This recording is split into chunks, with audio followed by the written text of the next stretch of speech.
to question 4. Calling the Honourable Member for Arbory, Castletown, Malew, Mr Moorhouse. Thank you, Mr Speaker.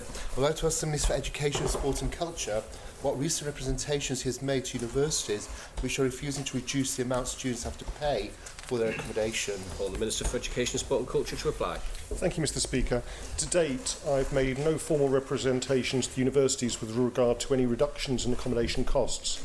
Whilst the Education Service provides maintenance grants to eligible students, which they may use towards their accommodation costs, students' accommodation agreements in university halls of residence or with private landlords are private matters between the student and those parties.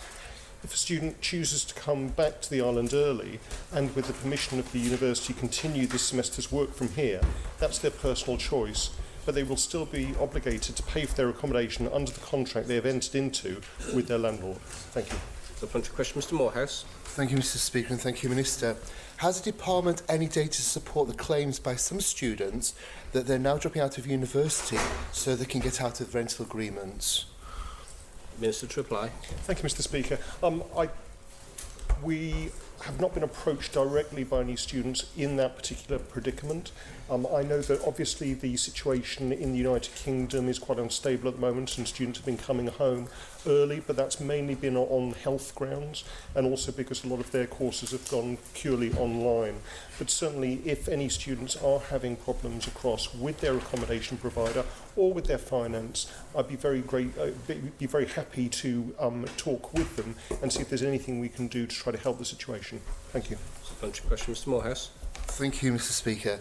The word entrapment was recently used by a student to describe the current situation. In September, she had to enrol and attend the university and sign a tenancy agreement. All her lectures and tutorials are now online. One student voice isn't very effective, but at several UK universities, the department is supporting many Manx students.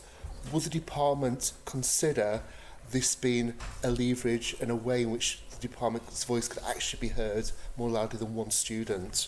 Minister to reply. Thank you very much, Mr Speaker.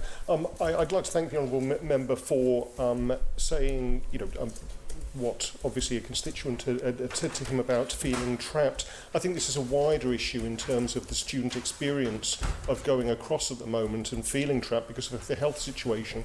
But again, these students are going into a legal agreement with the landlord, whether that be a private landlord or the university.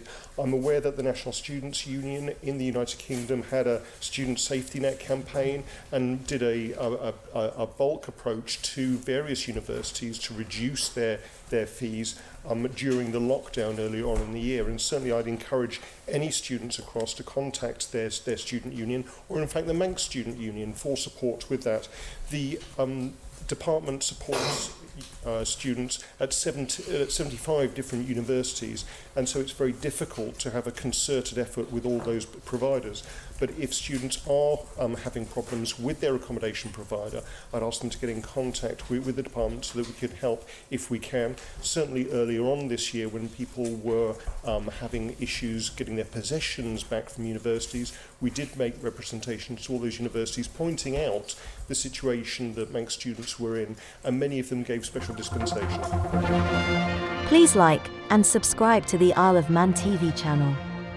Thank you.